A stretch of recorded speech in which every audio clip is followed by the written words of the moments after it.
के लिए हमारे चैनल हिंदी कहानियाँ स्टोरीज़ को सब्सक्राइब ज़रूर करें। चलिए शुरू करते हैं।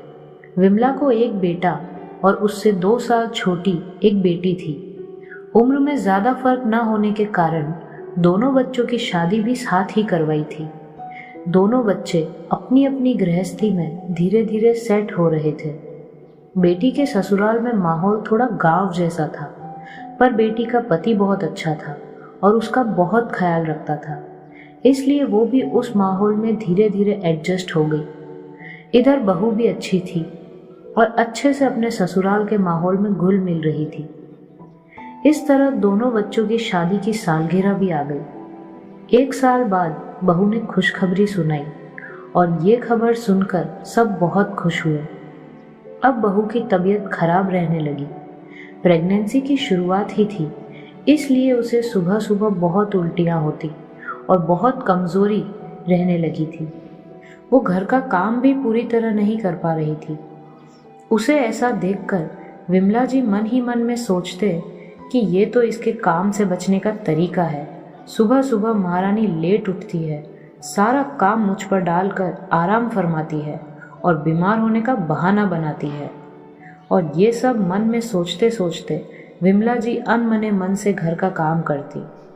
बहू को मुंह से तो कुछ ना कहती, पर उनके व्यवहार से बहू को भी लग जाता कि सासू माँ उससे नाखुश हैं। पर वो करती भी तो क्या, वो ये सब जानबूझकर नहीं कर रही थी। उससे जितना होता वो उससे ज़्यादा ही काम करने की कोशिश कर रही थी। धीरे धीरे वक्त बीता और 7वें महीने में बहू पीहर चली गई। वहाँ जाकर उसने पूरा आराम किया और सही समय पर उसकी डिलीवरी हो गई। बेटी ऑपरेशन से हुई थी, इसलिए उसे हॉस्पिटल में ही एडमिट रहना पड़ा। ऐसे में विमला जी ने कहा कि इसे इसके पीहर वाले लेके आए हैं, तो हॉस्पिटल का खर्चा भी पीहर वाले ही देंगे, मैं क्यों दूँ। बहू के पीहर वाले थोड़े गरीब थे, इसलिए वे उसे हॉस्पिटल में एक अलग कमरा नहीं दिला पाए, बल्कि उसे जनरल वार्ड में ही सबके साथ रहना पड़ा। जनरल वार्ड का टॉयलेट बहुत ही गंदा होता है, वहाँ जाना किसी के लिए भी बहुत मुश्किल होता है। एक तो ऑपरेशन का शरीर, इतनी कमज़ोरी, और दूसरा उस बाथरूम में इतनी गंदगी।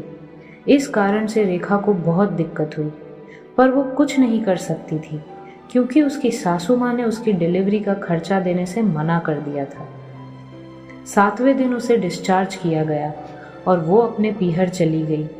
फिर 3 महीने बाद वो ससुराल लौटी। इतने में बेटी ने भी खुशखबरी दे दी थी।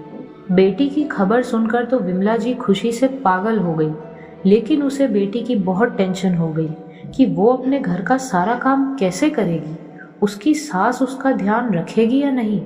और इस टेंशन में विमला जी अपनी बेटी को अक्सर घर बुलवा लेते और उसे पूरा आराम करवाते, तरह तरह के पकवान बनाते और हर तरह से उसका ध्यान रखने की कोशिश करते।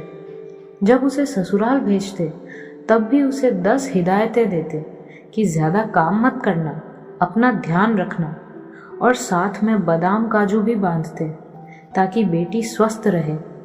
ससुराल जाने के बाद भी विमला अपनी बेटी को दिन में कई बार फ़ोन करके पूछती कि उसने कुछ खाया पिया क्या, वो ठीक है या नहीं, उसकी सास उसका ख्याल रख रही है या नहीं, कहीं वो ज़्यादा काम तो नहीं कर रही। विमला जी को देखकर ऐसा लग रहा था जैसे उसकी बेटी इस दुनिया की पहली लड़की है जो प्रेग्नेंट हुई है। ये सब बहू भी देख और सुन रही थी और सोच रही थी कि जब मैं प्रेग्नेंट थी तब तो इन्होंने ज़रा सा भी ख्याल नहीं रखा मेरा, और मैं काम कर रही थी फिर भी मुझसे नाराज़ थे, और आज इनकी बेटी के डिलीवरी में ये उसका कितना ख्याल रख रही हैं और उसे कितना आराम दे रही है।